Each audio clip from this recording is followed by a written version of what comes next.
Good morning to all my friends and family, and welcome to Jim's 5 a.m. Club. I'm starting to sound like a broken record. It's another overcast morning, sprinkling a little bit, but a beautiful morning. It's very, very still, hardly any breeze, and a Thursday. So let's see where this day takes us.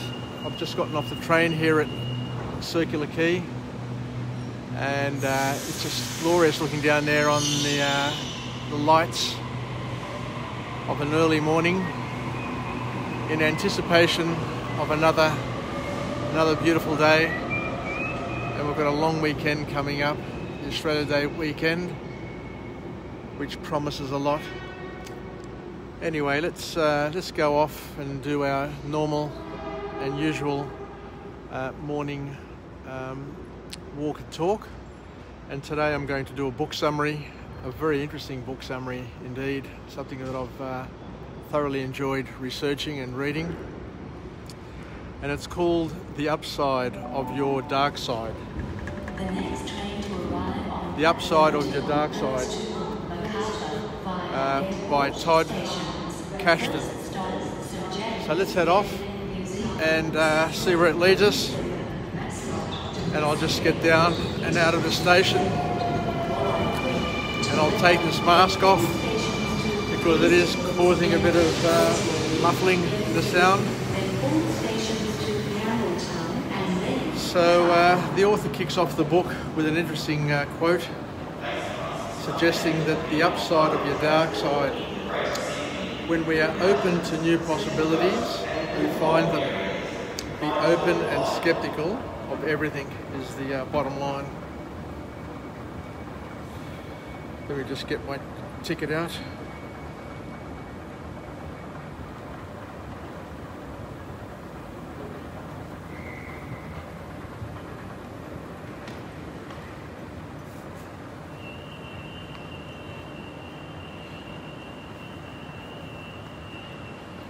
Just bear with me. There we go. So we're off and running. I'll just take my mask off to help improve the acoustics.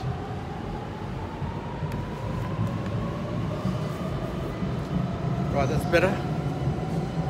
Right, so thank you very much for joining me on Jim's 5 a.m. Club. We'll just go over to the International Passenger Terminal. I think it's probably a good little walk this morning. And this book called The Upside of Your Dark Side.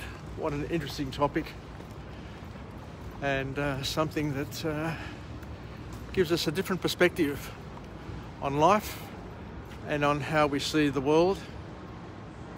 Because what the author suggests here, and we probably know this pretty well in our lives, that there is good in everything for those who look for it. And the author here raises a valid point, saying that we need to understand that even bad feelings add to our lives. The anger, the guilt, the procrastination, all of these things, have a good side and a bad side. But the important thing is to learn to embrace them rather than to suppress them, because through embracing these negativities or these challenges, you can milk them and seek the fruit that they have, because there are lessons everywhere and there are opportunities for us to grow, develop and become better versions of ourselves once we understand ourselves and once we can introspect and look at ourselves in different lights. So the author talks about something that I have never thought about before, but now that he says it, it makes a lot of sense.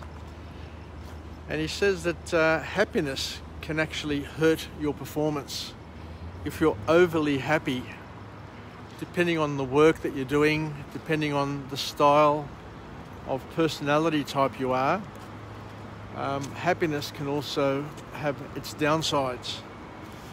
And the reason why the author talks about the downside of happiness is that there's an observation and there's research that suggests that happy people are less about detail, which makes them less persuasive and prone to errors. Think about that deeply, because it makes sense.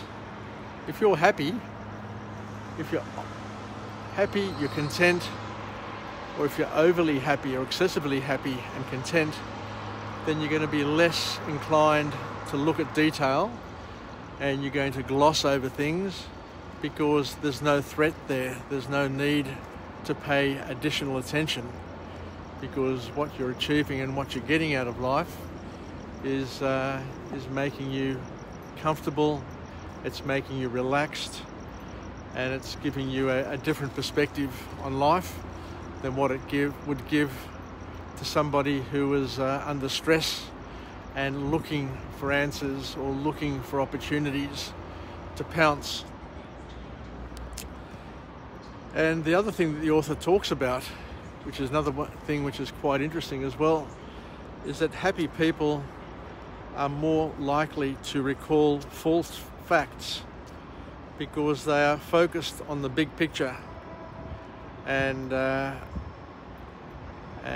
their ability to recall detail and to be what's the word I'm looking for?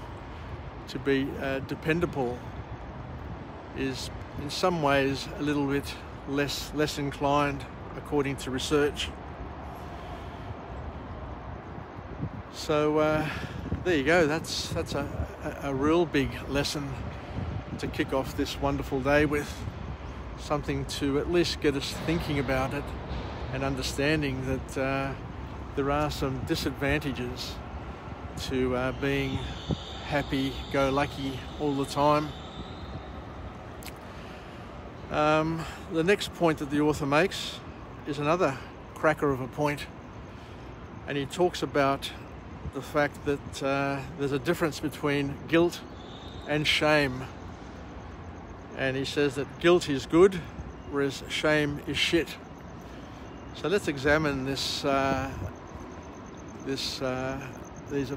thing about guilt and shame and see where he's coming from, to get a better understanding and see if we can use it in our own lives. Because the author indicates here that there is an upside to feeling guilty. Because when you feel guilty, and we all feel guilty from time to time, and I look back over my life to my childhood years growing up, and there are things that I still feel guilty about. But the good thing about guilt, according to the author, is that guilt delivers a terrible feeling, and we know that feeling. It delivers a terrible feeling, so we tend to avoid that feeling at all costs. That feeling of feeling guilty, and I can't describe it, but it's a yucky sort of feeling. But the author reminds us that research indicates that the feeling of guilt is something that is uncomfortable to most people, and it's something that people try to avoid. Because the author also suggests, and you can use this to your advantage, he says that when you feel guilty,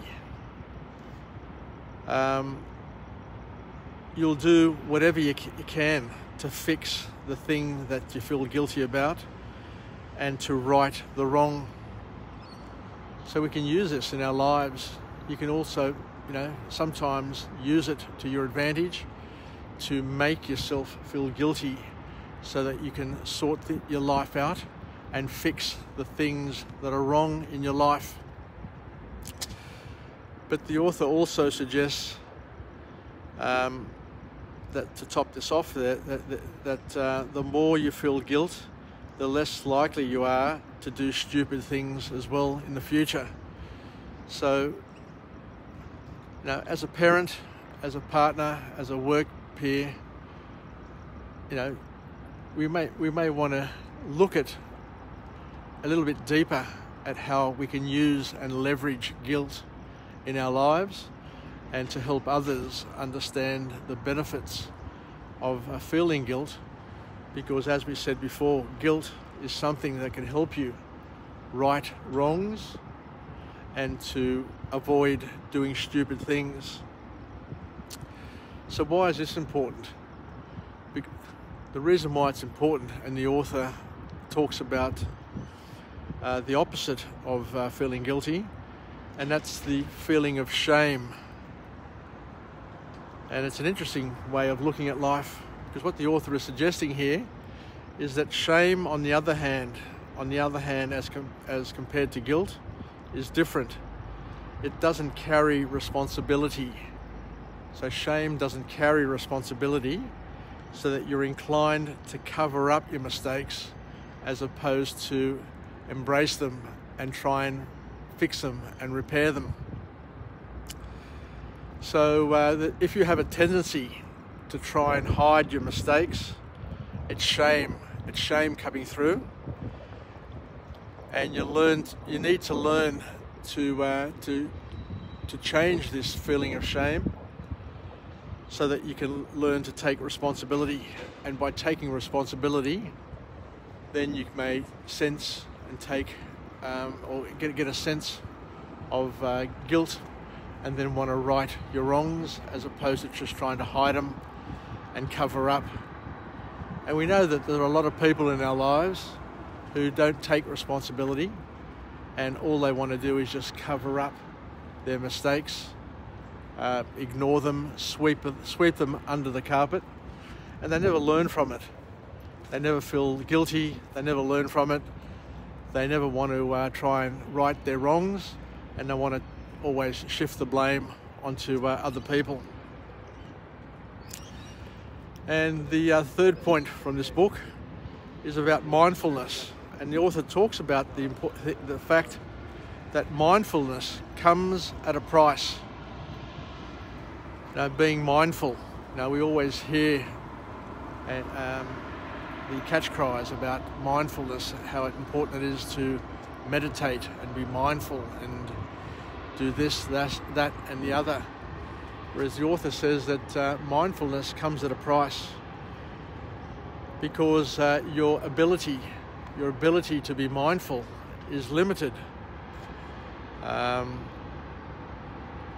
There's only so much data that your conscious mind can process. And this is where the author talks about the importance of understanding that the unconscious mind has an infinite ability to deal with problems and to work on things. And he also brings to our attention that mindfulness, being mindful slows you down, because we need to process the meta information. So the more things we need to think about, the more things we're mindful about, the slower we are in terms of processing things. And that has its advantages, but it also has its disadvantages.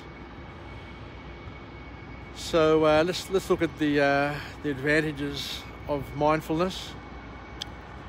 Let's have a look at the advantages of the opposite of mindfulness, and that's mindlessness.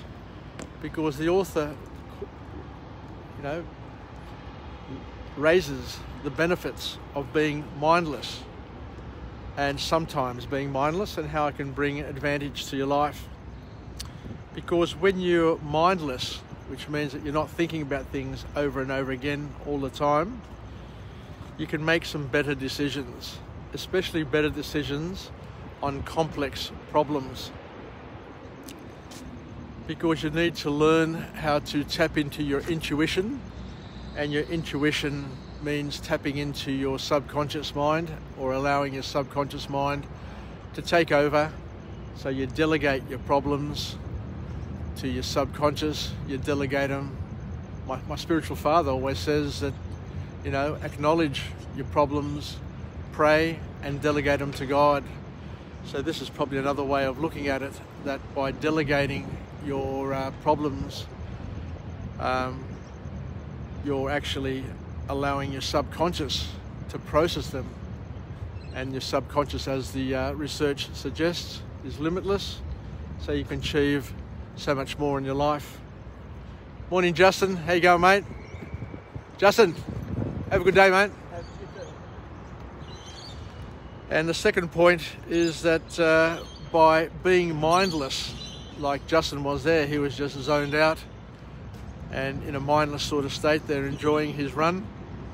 By being mindless, you give your creativity room to grow and flourish. So the call to action is that sometimes we need to embrace mindlessness and to trust our gut feel and our intuition and the ability of our brain to solve problems at the subconscious level. And that's basically it from this wonderful book. It's starting to rain. It's going to be a wet sort of day. So let's finish off with a positive affirmation. I'm alive, I'm well, and I feel absolutely great. To my friends and family, stay connected, stay relevant, stay reasonable, and let's learn some lessons from this wonderful book from Todd Kashdan on the upside of your downside, of your dark side, should I say, and learn to embrace our feelings, to delegate problem solving to our gut feel, and not to overthink things, not to be too mindful all the time, but to understand that mindlessness also has its advantages, and just to enjoy life and not to stress out about things that are not worth stressing out about. Anyway, I'll head back to work and wish you all a wonderful day. So thank you very much for joining me, and tomorrow I'll come to you again with another book summary from another location with another empowering message, hopefully. So let's all live, learn and pass it on. Good luck ya from Jim's 5am Club, and bye for now.